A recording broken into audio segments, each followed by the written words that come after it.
Cuando dices, por ejemplo, tengo hambre, uno piensa en el estómago, que ahí está el hambre. No, el hambre está en todo tu ser. Comienzas a temblar, comienzas a sudar, te comienza a temblar la mano, del estado de querer comer pasas a la hambruna.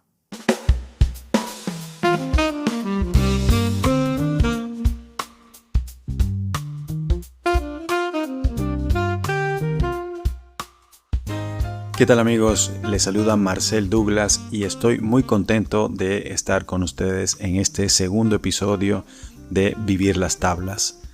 Hoy nos va a acompañar desde Ciudad de México mi querido amigo Baltasar López.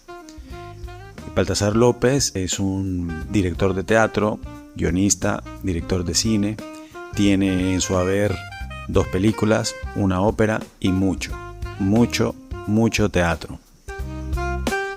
Pero antes de continuar, les pedimos que nos acompañe en nuestras redes sociales, en Instagram como @Grupo Tablas y en Facebook como Grupo Tablas Teatro and Films. También puede visitar nuestra página web www.grupotablasteatro.com y por favor suscríbase a esta plataforma de podcast.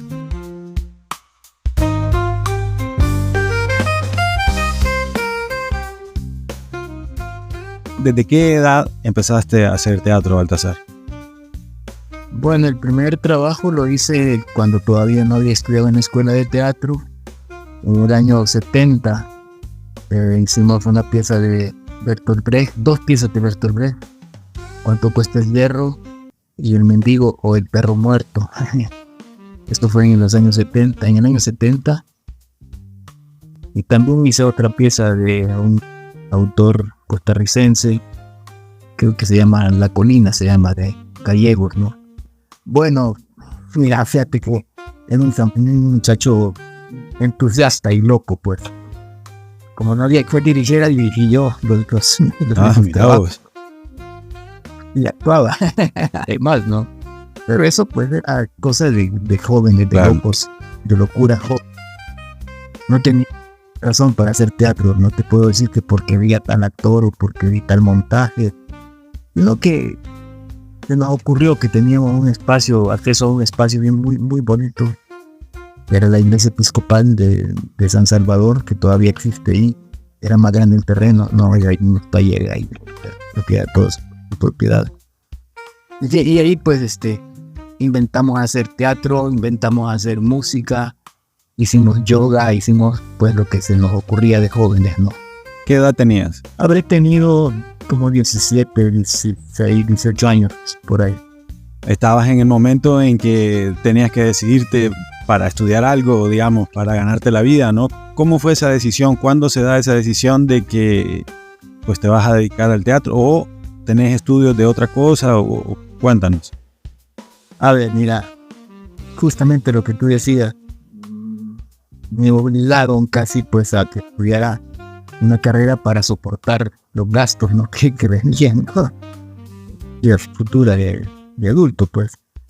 Entonces, en esos momentos existía una carrera que se llamaba, un grado, pues, que se llamaba contador público de El Salvador, ¿no? Entonces estudié contabilidad, pero nunca ejercí porque inmediatamente egresé de contador. Después de tercer año de bachillerato, de secundaria se estudiaba esto. Y en vez de estudiar bachillerato, estudiabas contabilidad. Eran 3 años. Entonces yo hice esos 3 años y después me metí al Centro Nacional de Arte en el año 73 ya. Me dediqué pues a estudiar esto y ahí me he quedado en esas cosas. Aunque también pues, me ha tocado ejercer la docencia. Posteriormente me gradué con una licenciatura en Historia del Arte y eso me ha llevado pues a las universidades a trabajar como docente de Historia del Arte, okay, ¿no? De la arquitectura, de las artes visuales. Pero, a ver, contame un poquito más, ¿eran cursos de teatro o era una carrera, un técnico? ¿Cómo era en esos tiempos? Bueno, en los años 70, parece ser que la primera promoción es del año 69, si mal no recuerdo, de egresados de la escuela, ¿no? Yo estudié del 73 hasta el 75, que son 3 años de estudio, eran 3 años de estudio, una carrera técnica de actuación, ¿no? Era una escuela digamos, con una currícula para formar actores, no directores, no actores, ¿no? Ok. Y los profesores eran muchos de ellos argentinos. Estuvo acá, ahí en El Salvador, pues con nosotros el Teatro 11 al Sur de Argentina, de Buenos Aires. Y habían profesores de distintas partes, españoles, algún francés que apareció por ahí. Y después llega Amílcar Flor, el salvadoreño que estudió en una escuela NITIS de Moscú. Espérame, dame un chancecito ahí porque lo que yo tengo entendido, estudió con una alumna de Stanislavski, si no estoy mal. Claro, sí, la señora María Oxipovna Kenida. Exacto. Vaya, pero entonces cuando estos argentinos, estos españoles, ¿cuál era el método que utilizaban para actuación? Bueno, no sé si método llamarle, pero ellos se basaban pues en la enseñanza de Stanislavski. Ok. Aunque pues Rubén Correa, el director de ellos, un hombre con una formación, diría yo, sólida, pues exploraba muchas cosas, ¿no?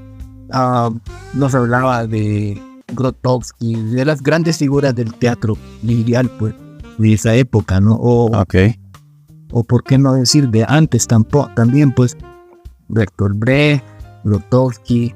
No es que nos enseñaran Grotowski, pero sí nos hablaban de estas figuras importantes en el teatro, ¿no? Y ya luego, pues, con Flor, pues, un poco más extensa la cosa, ¿no?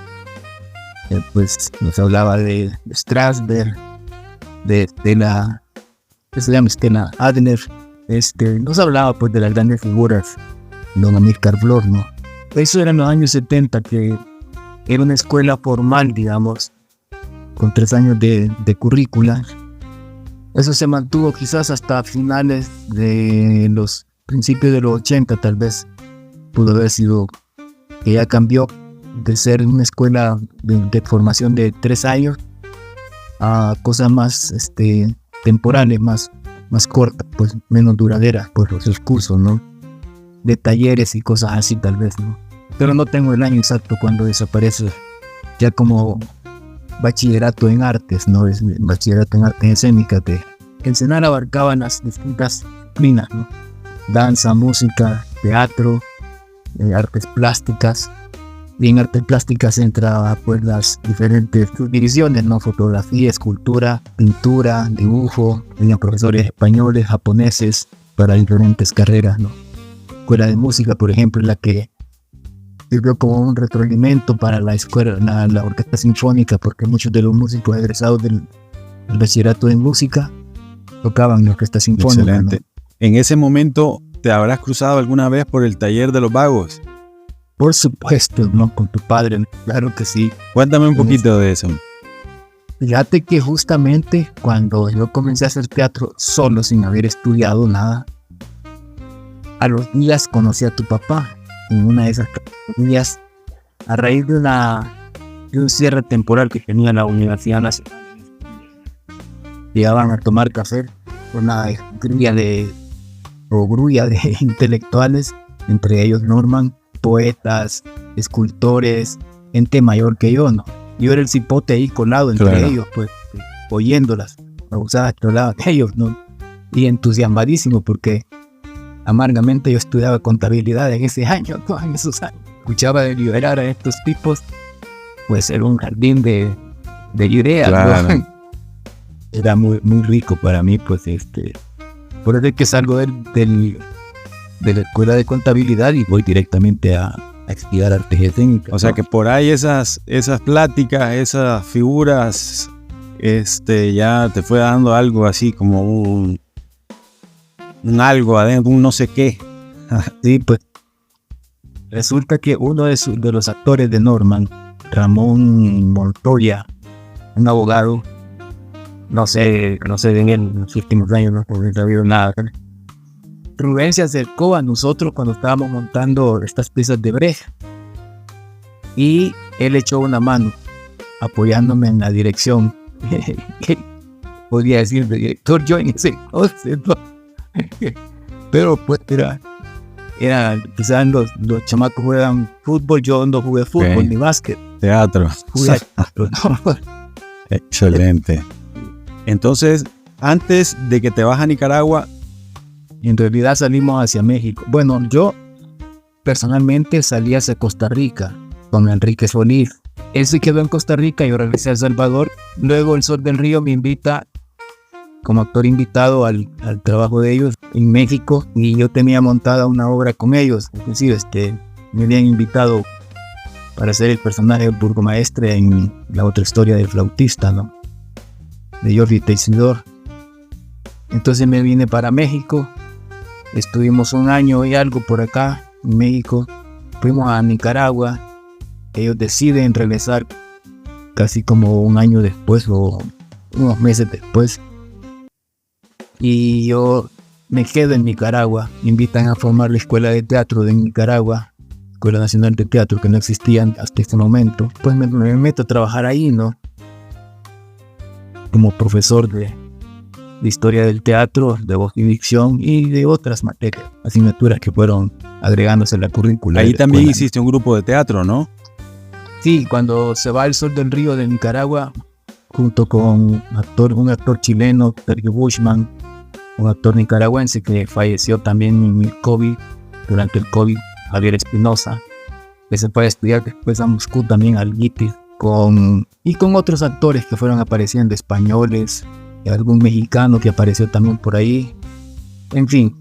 Y esos años 80, pues estuvimos en Nicaragua. Pues mira, estuvimos como Teatro Roque Dalton, así nos llamamos. ¿Qué tipo de teatro hacías ahí en Nicaragua con este grupo? Hicimos una pieza de un colombiano, La Madriguera, Aníbal Niño, creo que se llama este hombre, he olvidado esos nombres. Hicimos una pieza infantil de dos españoles, Lauro Olmo y Pilar Enciso, El León Engañado hicimos, y El León Enamorado, ambas piezas de él. También hicimos dos cosas sobre Roque Dalton, un monólogo que lo hacía yo, y una interpretación de Historias del Pulgarcito, pero una versión, pues creo que se llama El Pari, exactamente el fragmento que utilizamos como punto de partida, ¿no? Lo matizamos con otros textos de Roque, ¿no? Tal. Y también hice una adaptación, llámese adaptación, no sé cómo se le podría llamar a eso, de la novela de Manlio, Un Día en la Vida, y le llamamos nosotros Otro Día en la Vida. Y pues también hice algún trabajo de Chekhov posteriormente, con un director sueco que apareció por Nicaragua, ¿no? Mr. Freud. Ahora, déjame que te interrumpa un poquito ahí, porque ahí se empiezan los vínculos nuestros. Ese monólogo era el de Pobrecito Poeta, ¿no? Claro.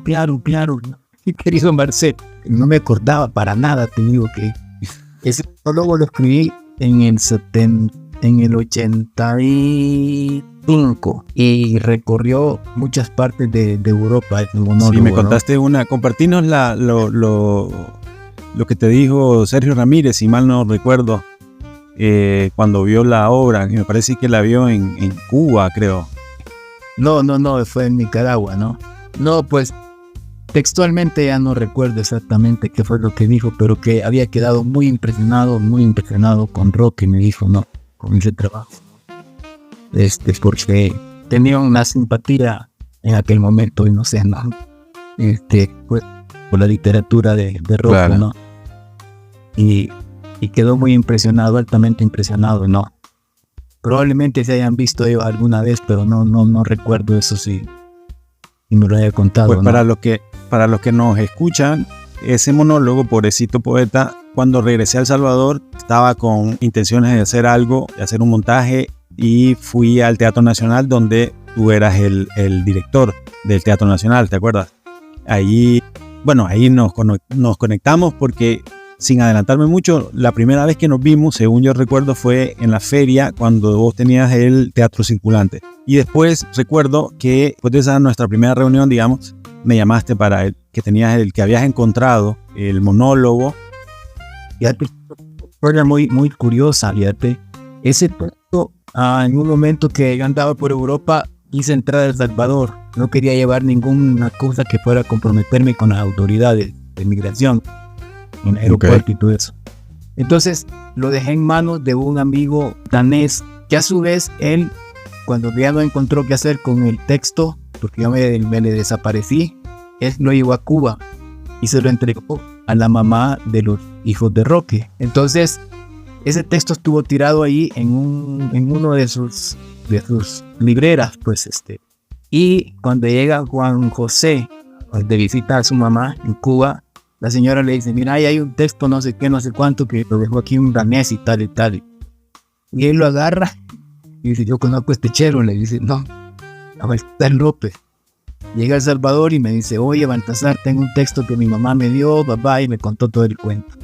Y así fue como lo rescaté y te invité a trabajar a ti, ya recuerdo eso. Pero quizás cuando a mí me lo dieron, tuvo que haber sido como en el 92, 91 quizás. Imagínate. ¿Y cuándo es que te regresas para El Salvador? Yo me regreso en el 90. La verdad, yo iba a regresar en noviembre del 89. En ese momento estaba yo en una gira en Suecia con Leandro, y más era el otro actor, Sergio Bushman, sí, el chileno todavía, y yo pues andábamos en una gira en Suecia. Y yo iba a regresar justamente de Suecia a El Salvador, y pasó que comenzó la ofensiva final del frente, ¿no? Justamente nosotros viajamos en esos días, comenzaba la ofensiva. Nosotros viajamos de Nicaragua a Moscú para ir a Suecia. Ese día cayó el muro de Berlín. Y entonces nosotros entrando al siguiente día de derribado el muro de Berlín a Moscú, y nos pregunta el hombre que firma los pasaportes, ¿y ustedes qué vienen a hacer aquí? Dice, todo el mundo está yendo. Te cuento esa historia, ¿no? Y pues y ya no pude volver exactamente de Suecia para El Salvador. Tuve que regresar a Nicaragua y de Nicaragua entrar a El Salvador, pues que era un riesgo, ya sabes. Y bueno, pues ya me establecí en San Salvador, di clases en la universidad, en la Escuela de Arte de la Universidad Nacional, en la UCA también di clases. ¿Pero de teatro o de historia del arte? Historia del arte. Y luego pues monté el teatro circulante, tarima móvil que teníamos en la plataforma de un camión, un furgón. Tenía alrededor de 6 metros de ancho, como con 4 metros de profundidad, más o menos. Un escenario, pues, con alguna posibilidad de hacer espectáculos, no de masivos, pero sí pues con 4, 5, 6 actores. ¿Y recorriste todo El Salvador o cómo fue esa historia? Decir todo, pues ya ves que es un país tan chiquito, y sí recorrimos buena parte del territorio nacional, ¿no? Occidente, llámese Santana, Aguachapán, Chalatenango, también toda esa parte anduvimos. Y luego por San Miguel, La Unión, Morazán, La Paz, en fin, recorrimos pues casi todo El Salvador, no los 200 ni tantos municipios, porque era mucho, ¿no? Y eran pocos los recursos que teníamos, pues. Y lo optimizamos por amor a este proceso, a esta carrera, pues de tanto me ha dado satisfacciones, ¿no? También mis gustos, ¿no? Fue un momento muy lindo porque toda la gente que estaba en el circulante pues ponía gran esfuerzo para hacer las giras, y a veces pasábamos hasta 3 días fuera de San Salvador, ¿no? Eso es decir mucho porque es un país tan pequeño, como te digo. Claro. ¿Y qué tipo de repertorio era el que llevaba? Pues fíjate que cuando yo planteé el repertorio, algunos colegas hasta se pusieron a reír, ¿no? Porque lo veían como quizás ilusorio. Yo planteé que quería hacer una pieza de Ibsen. Okay. Nos metimos a hacer Enemigo del Pueblo. Recorrimos con esa pieza muchos territorios. Fuimos a lugares donde la palabra teatro no la habían escuchado, aparentemente. Me preguntaban, ¿y qué es lo que van a hacer hoy? Una pieza de teatro, ¿no? Ajá. ¿Y eso cómo es? Me decían. bueno, el escenario, y ya les explicaba un poco. Como película. Sí, pero no es una película, no. Y hubo un chico que nos anduvo siguiendo. Hicimos una función en un pueblo cercano al de él. Él llegó allí. Después hicimos en su pueblo y después a otro pueblo. Y él anduvo en las 3 funciones siguiéndolo, ¿no? Y decía que quería hacer de eso. Quiero hacer de eso que ustedes hacen, decía, ¿no? Y qué buena onda. Esas historias tan lindas que uno se encuentra en el campo. Bueno. Pero te decía, hicimos repertorio de Ibsen, hicimos 2 piezas de Chekhov, que vino otra vez este amigo sueco a dirigirnos a Salvador, Christer Florin. Hicimos una pieza de un cubano, Llega el Circo, de ¿qué se llama este autor? Olvido el nombre en este momento. Una pieza interesante, ¿no? Muy bonita, ¿no? Un espectáculo infantil. Hicimos 2 trabajos que yo escribí. Es decir, en el Circulante se hizo como alrededor de 7 espectáculos en total. ¿Cuánto tiempo duró ese proyecto? Del 92 al 98. Un buen tiempo, un súper. 6 años sería entonces, porque del 92 al 98. Sí. Habremos hecho quizás como unas 300 presentaciones en todo el país, ¿no? No porque hayamos ido a todos los pueblos, sino porque a veces repetíamos por A o B razón. Claro. Claro. ¿Alguna vez pensaste o te enfrentaste a una situación en la que te hizo valorar tirar la toalla? Muchos momentos difíciles, ¿no? A ver, no tener para pagar la casa donde estábamos. Teníamos la sede del teatro. Había que hacer consultorías con otras instituciones. Yo las hacía, claro, ¿no? Y de eso pagar la gasolina, pagar lo que se le pagaba para manejar el camión, el vestuario, en fin, ¿no? A veces pues yo tenía que dar clases en la universidad y rebuscarme en otros medios para ganar algo de lana y esa lana ponerla para el teatro, ¿no? O sea, ¿nunca cobraron las entradas en el Teatro Circulante? Sí, como no, se cobraba en algún momento, algún lugar se cobraba la entrada, pero ya sabes los arreglos, pues, de que claro, cobrábamos una nada por persona. Total, pues, si entraban, por decir, 200 pesos, era muchísimo, pues. Que veníamos de la guerra, ¿no? Veníamos saliendo de la guerra, ¿no? Te hacía la pregunta del repertorio porque, digamos, obras que hablaran de la guerra, de lo que se acababa de pasar. Eso es lo que te comenzaba a contar. Hice Molière, El enfermo imaginario. Y cuando me preguntaban algunos de los colegas de teatro, ¿qué estás haciendo, Molière? ¿Y eso para qué? Para hacerlo aquí en los lugares donde visitamos, ¿no? Y les daba como risa, pues, como este hombre está loco, ¿no? Como llevar teatro de autor francés, clásico, en fin, no todo lo que quieras, a los campesinos. Y la práctica mía fue que disfrutaba quizás más ese público analfabeta del teatro que los pocos letrados que había en San Salvador, en la capital, ¿no? ¿Por qué? Por referentes que ellos encontraban. Vete a saber tú, pues, una vez estaban riendo de una escena donde no había por qué reírse, ¿no? Y entonces a mí me llamó la atención que todo el mundo en un ex campamento de la guerrilla, por Suchitoto, cerca de Suchitoto. Monseñor Romero creo que se llama ese lugar. No sé si todavía como tal. Y entonces yo le pregunté a alguna gente y por qué se reían de esta cosa, ¿no? Por el personaje Carmelo que sucedió en la guerra, dicen, ¿no? Que cuando el hombre se iba al frente a pelear, entonces a veces venía un compañero a dormir a esa casa, que era un punto de enlace, ¿no? Para salir o entrar del campamento, ¿no? Entonces, por ahí pues ocurría algo con la esposa del otro, ¿no?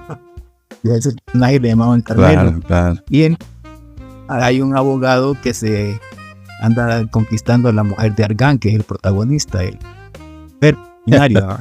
Y apenas veían pasar al abogado sin decir nada, y comenzaba la gente a reír, ¿no? Carmelo, Carlos. Yo no sabía esa historia de Carmelo, me la contaron. Pues era interesante, ¿no?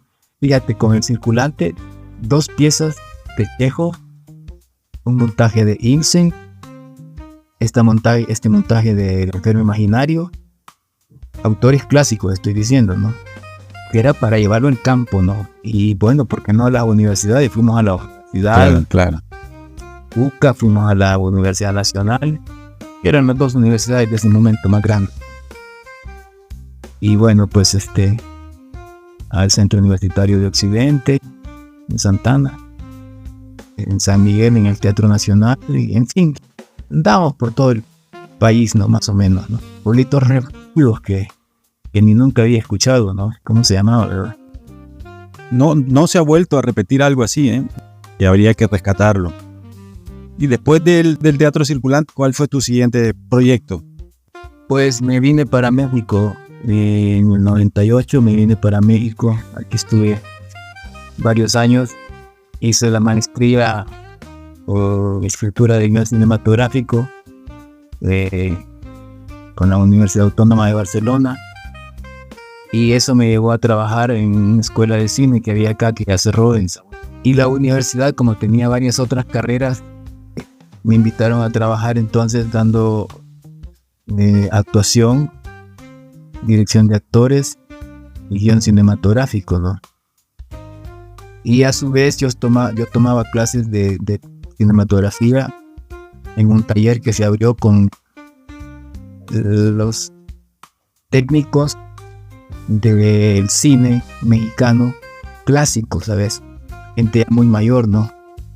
Ya he trabajado con Pedro Infante, con Cantinflas, Jorge Negrete, en fin, todas esas pleiadas de... ¡Qué maravilla! Sí. Ni siquiera... Bueno, yo compré mi cámara digital, la XL1 que tuve. Sí.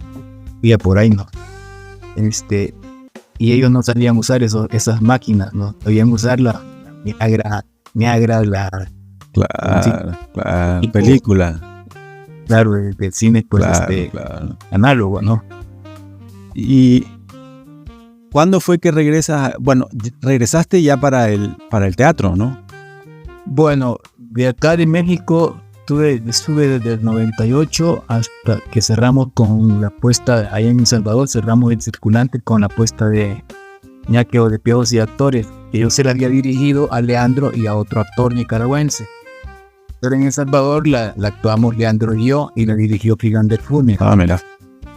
Con eso nos despedimos ya del Circulante. Me vengo para México, estoy acá como 7 años, del 95. Me voy para Washington. En Washington estuve como 6 años. Ahí escribí un par de cosas que he hecho también.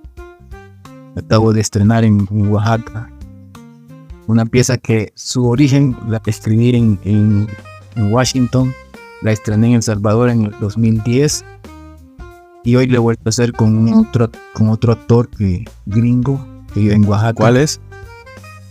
Se llamó antes Vientos de España. Hoy en otro nombre se llama El Náufrago o El Naufragio, ¿no? Ok. Vos sabés que en los últimos años yo trabajo pues con esto de la dramaturgia in situ, ¿no? Contadme qué es la dramaturgia in situ. A ver si lo podremos resumir. El director tiene la función en este caso de hacer la dramaturgia ex situ y acompaña al actor para que él haga la dramaturgia in situ, en el escenario. Yo trabajo después fuera del escenario con lo que el actor sugiere desde la escena, ¿no? Entonces, ¿en qué consiste el trabajo del director, para resumirlo? En elaborar una propuesta o una premisa bien estructurada, es decir, que funcione, que dé para un conflicto que vaya en crecimiento, que no sea un conflicto externo o falso que se va a resolver en 5 minutos, ¿no? Te pongo este ejemplo. Hay un gringo sentado en una banca en la ciudad de Nueva York y en esa banca duerme un indigente, como un pobre, como una suerte de indigente, pero no es un indigente, es un trabajador del campo De acuerdo. de Oaxaca, que ha llegado Ok. indocumentado a Nueva York y se ha quedado esperando a un pariente en esa banca, en un parque. Ok. Este gringo llega, se sienta en la banca y comienzan a chocar porque el gringo está hablando por teléfono y le molesta al oaxaqueño, ¿no? Que le dice, ahí hay más espacio, ¿por qué no se va para allá, no? En fin, y se van haciendo la guerra los dos. ¿Qué es la situación del gringo? Ese día se va a entregar a la policía porque anda huyendo de un desfalco que ha hecho él en una empresa banca, agente hispana. Que ocurrieron allá en algún momento en los años 80, en los años 2008, por ahí, ¿no? Más o menos. Claro. El quiebre de los grandes préstamos que hacía la gente para endeudarse a comprar una casa. Entonces este gringo anda huyendo, camuflándose de ciego, de no sé qué, de no sé cuánto. Se disfraza pues para salir a las calles. Y se encuentra con este pobre hombre. Y en la conversación entre inglés y español, poquito que habla cada uno, ¿no? Le cuenta estas historias porque va a ir a la cárcel y ese día se va a entregar. Es decir, después de la tensión que hay entre ellos, se van conociendo un poco más y pasan un día súper agradable los dos, ¿no? El oaxaqueño le dice, no hombre, no se entreguen, no fríen, váyanse para Oaxaca. Él no entiende que es el fraude que él ha hecho, ¿no? Pues gringo le trate de explicar, no entiende, no le cabe. ¿Cómo le da el pisto a la gente a usted, no? En fin, ¿no? Y tal, pues.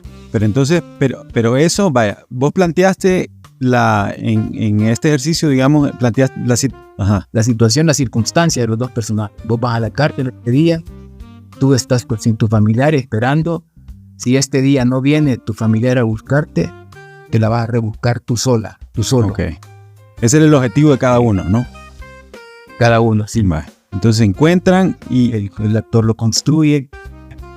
¿Cuánto tiene en la bolsa? Eso lo construye. Si tiene $2 o tiene $100, 50, 15, etc. Ok. Pero vos les das una meta, es decir, ¿dónde van a llegar con la historia?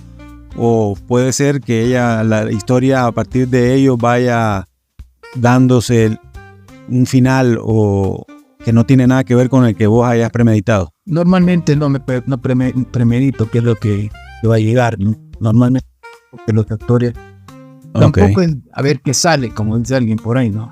A ver qué sale en el escenario, hagamos a ver qué sale, ¿no? Tampoco, no es un aventurerismo así, ¿no? Sino aventurado, ¿no? Por ejemplo, ¿has desayunado? Le preguntó al mexicano. No he desayunado. ¿Tiene dinero para desayuno? No, tengo $1, ¿no? En fin, el gringo, ¿por qué no te entregas ahorita? ¿Por qué no vas directamente? Porque estoy buscando unos papeles que necesito incriminar a mi jefe, ¿no? Y este día he quedado de ver a un abogado que me va a defender y va a contraatacar a su jefe, etcétera, etcétera. Y los están tensos por todos lados, ¿te das cuenta? Los dos están en situación de grave riesgo. ¿Qué hacer para que no me metan preso si soy indocumentado? ¿Qué tengo que aprender aquí? Es decir, en un terreno que no conoce, que no sabe, que no maneja el idioma, que no tiene dinero, que no entiende lo que la gente le dice. Okay. Y el gringo nunca ha estado preso, nunca ha entrado a un centro de detención. Está cagado de miedo, pues. Y esto es lo que va fomentando y permite que los personajes choquen entre ellos, ¿no? En un momento deciden, pues, mira, como yo me tengo que entregar y tal, vamos a conocer la ciudad un poco, ¿no? Y se van conociendo, enseñándole la ciudad de Nueva York al oaxaqueño, ¿no? Y pasan cosas ahí, ¿no? Se suben a un elevador de no sé cuántos pisos, de 70 pisos, ¿no? Y el oaxaqueño está en un elevador en su ciudad, ¿no?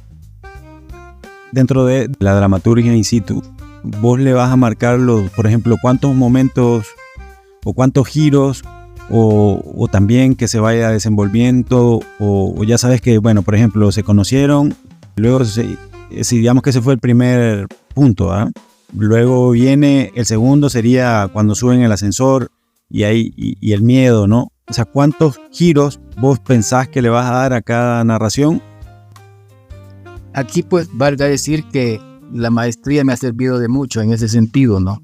Porque no te podría decir necesariamente o esquemáticamente cuántos giros o en qué momento hacer el giro, ¿no? Porque lo que yo creo es que tiene que pensar teatralmente el actor y el director. Es decir, no quiero conflictos estériles o conflictos espontáneos, quiero conflictos que puedan permitir crecer en el escenario. No te pego de trompada porque me pega otra y ya pues nos solucionamos la paz, ¿no? En fin, pero sí te puedo quitar el trabajo, por ejemplo, ¿no? Sí te puedo echar preso porque eres trabajador y creo que me has robado. Y eso pues te va a meter en problemas con la autoridad, con tu familia, con tu moralidad, tu honorabilidad, etcétera, ¿no? Un individuo que está bien posesionado y hay amenaza de que lo echen de su trabajo, pues imagínate el conflicto que va a haber ahí, ¿no? Claro. Y ya estos pues son varios trabajos que he hecho, ¿no? Tanto en talleres con estudiantes como con gente que se dedica a este oficio, ¿no? Hice, por ejemplo, Izquierdo y Derecho, que es otra de estas historias. Quizás debo contarte esto. Cuando estuvimos en los años 80 viajando por Europa, haciendo giras teatrales, el problema que enfrentábamos era el idioma. Si íbamos a Suecia, Noruega, Dinamarca, Alemania, Francia, pues no hablan español, no, hablan sus idiomas. Entonces no podíamos llegar contándoles un rollo de palabras que nadie iba a entender. O que si acaso 10 personas del público lo podían medio entender, pero los demás no.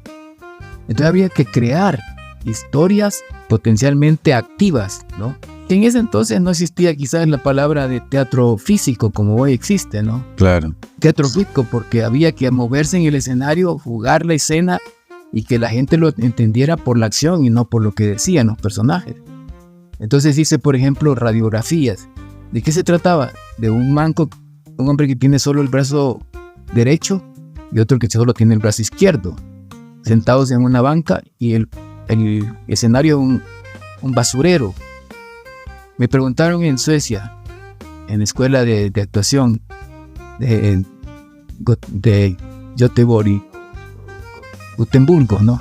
Una ciudad que tiene una escuela de teatro muy buena. Hicimos una función ahí. Y me preguntaron, ¿y esta historia tiene que ver con la Segunda Guerra Mundial?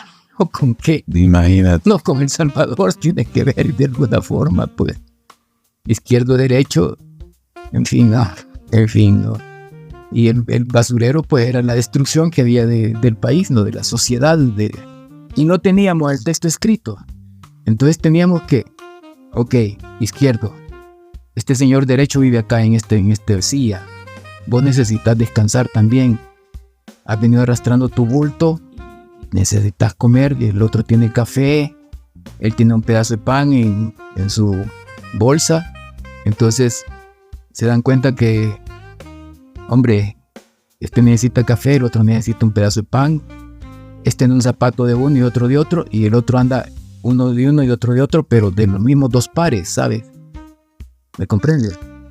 Entonces se dan cuenta que pueden intercambiar un zapato, pero el Magañán quiere los mejores, ¿no? Y el otro quiere también los mejores también, ¿no? En fin. Oye, Baltasar, definitivamente vamos a tener que hacer una segunda sesión porque no hemos hablado absolutamente nada de cine. Bueno, quiero decir de las películas que has hecho.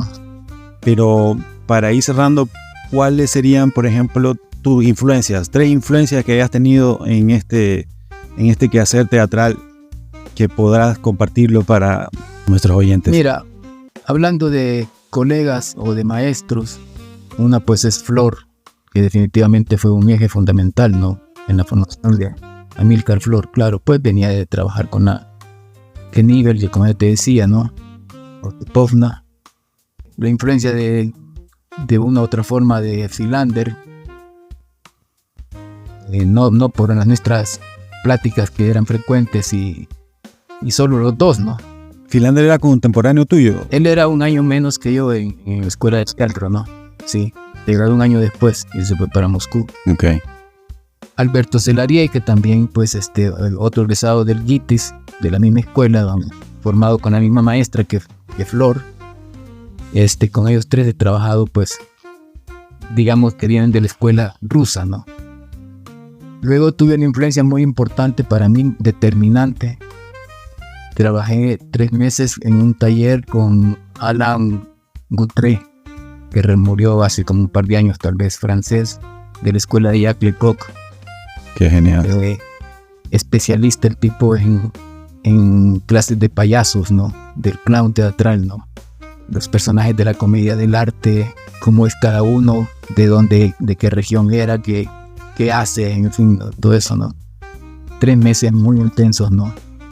Y bueno, Baltasar, por último, 1 o 2 libros de actuación que recomiendes. Fíjate que libros no diría, porque más bien quizás diría el enfoque, que creo que yo recomendaría a los actores a Meisner. De acuerdo. Actores, por supuesto, con una base ya de conocimiento actoral, no de técnica, pues, stanislavskiana, lo que sea, pero que tenga un conocimiento técnico de actuación, ¿no? Porque si no, pues, no sé, como trabajar con actores primarios es muy difícil este tipo de cosas, porque lo que busca es la comunicación real, el escuchar lo que el otro dice. ¿Cómo me afecta a mí eso? Claro. ¿Cómo me afecta intelectualmente? ¿Cómo me afecta emocionalmente? ¿Me gusta esto? ¿No me gusta? ¿Le creo o no le creo? ¿Qué pasa si me está tomando el pelo este cabrón o me está siendo sincero? Es decir, cuando escuchamos a alguien en una situación así, pues el actor lo que hace muchas veces, en vez de tomar decisiones, es actuar la decisión que ha tomado, representar la decisión que ha tomado. No toma la decisión profundamente, lo mato o no lo mato. Y no lo mato, ¿por qué razón? Porque es un pobre diablo que no tuvo una educación, porque su madre lo abandonó, etcétera, etcétera, etcétera. Es decir, que esa complejidad de mantener la secuencia del personaje, ¿no? Meisner, y pues la escuela de Lecoq es maravillosa también, ¿no? Es realmente una escuela de organicidad del actor. Lo que pasa es que el medio no es el medio psicológico el que explota, sino de la acción física, pero que se empapa de esa acción física. Cuando dices, por ejemplo, tengo hambre, uno piensa en el estómago, que ahí está el hambre. No, el hambre está en todo tu ser. Comienzas a temblar, comienzas a sudar, te comienza a temblar la mano, porque el mismo hambre te va del estado de querer comer, pasas a la hambruna, ¿no? Que es distinto, ¿no? Entonces, cuando tenés hambre con las patas, tenés hambre en la cabeza, tenés hambre en la nariz, no en la panza, ¿no? Definitivamente. Bueno, Baltasar, ha sido un placer. Definitivamente va a haber segunda parte, quizás una tercera parte. Te agradezco mucho, te mando un abrazo y hasta la próxima. Gracias, mi querido Marcel, gracias, te agradezco mucho a ti también. Abrazo, man. Y así llegamos al final de nuestro episodio de hoy. Y recuerde seguirnos en nuestras redes sociales, @Grupo Tablas en Instagram, y en Facebook nos puedes encontrar como Grupo Tablas Teatro and Film. Será entonces hasta la próxima. Chao.